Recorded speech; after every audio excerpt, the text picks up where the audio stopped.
covered structures, covered decks, roof structures, covered lanais, covered patios. That's the terms you hear. But if you're wondering what that is, it is a covered deck or covered patio area that all of the new homes are installing. So if you buy a new home now, almost 95% of them will have a covered porch or patio, an extension of the dining room area or kitchen area usually. But if you have a home that's 15 years or older, you don't have that. So we started getting a lot of calls about 5 or 6 years ago for these types of projects. We've came up with a couple different spec options for you.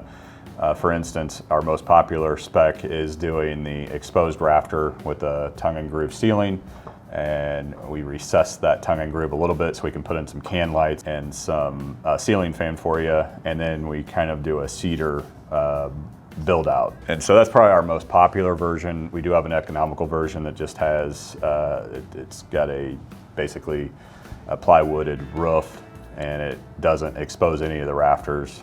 Little more economical version, but doesn't quite have the opening and the custom look and feel of, let's say, a Colorado look. About 4 or 5 years ago, it's probably 6 years ago now, I went and got our Class C residential general contractor's license. So we are licensed to build a house if we wanted. We do a lot of pool houses, covered structures, roof structures, lanais, covered decks, whatever. We do a lot of tie-in to roofs. Most of them are gabled. Some of them can be shed style. We've done some hip style roofs. We can create an awesome covered outdoor living area for you. We also have a screened in process that we add to those projects as well. So all of our covered structure projects, usually it's just like building a house.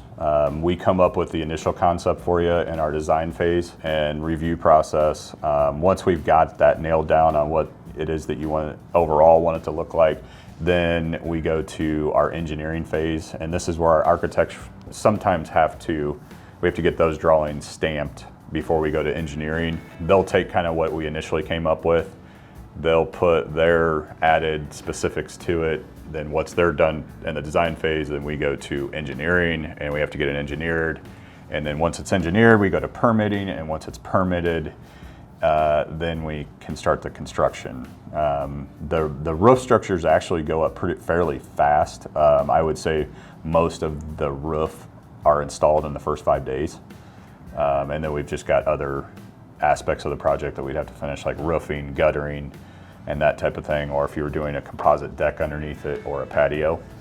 But in general, I would say the roofs, depending on the size of them, are about 5 to 10 working days. What I've seen with covered structures is we get a lot of people that are not a licensed contractor, meaning they don't have the Class C general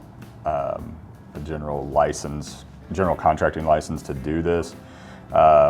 We've went through that licensing, so we could virtually build a house if we wanted to. But I see a lot of that happening, and then they'll actually bid the project, but then they'll tell the homeowner to go do the permitting for them because they're obviously not licensed to do that, or they don't have electricians to do that, or they're licensed. Or I start seeing corners get cut there, and it's just, when you start, that's a red flag when a contractor says, hey, we aren't licensed to do that, can you go pull your own permit? That's a huge red flag to me. That just means that they haven't went through and done the proper license. They're not actually licensed to do that. They may know of or how to do that, but we actually follow our process of going through architecture, engineering, permitting. We do all that work ourselves, and so in-house. And so that's mainly what I see. But when you start having that, if the contractor starts asking you to do those items, then it's probably not going to be engineered. It's probably not going to have architectural review done to it. It could go south, and what I've seen is people get in the middle of a project, inspector comes out, fails something, and the contractor walks. And that is costly because we don't know what he's done or what's permitted or what's engineered or what's so that's kind of what we've seen. Our outdoor covered structure process is going through the initial process with us with the initial design. After that design is done and we've got it pretty much how you like it, then we go to our architect, who's a licensed architect, They sign off on our drawing and concept that we came up with, make any detailed changes that they want to see as far as structural purpose, and then we go to engineering. And then once we're in engineering, they're going to look at loads, they'll come out to the property, we'll look at plot plans, building plans if you got them.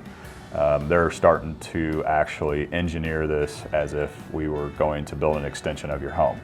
And so then we have the engineering done. Once we're through that process, then we go to permitting. Once we're in permitting, we sometimes have to make tweaks for the actual specific code for that municipality. So it could get kicked back to engineering. We should have to make some slight tweaks and adjustments. Then it goes back to permitting. Once we're permitted and start the job, we always have inspections done.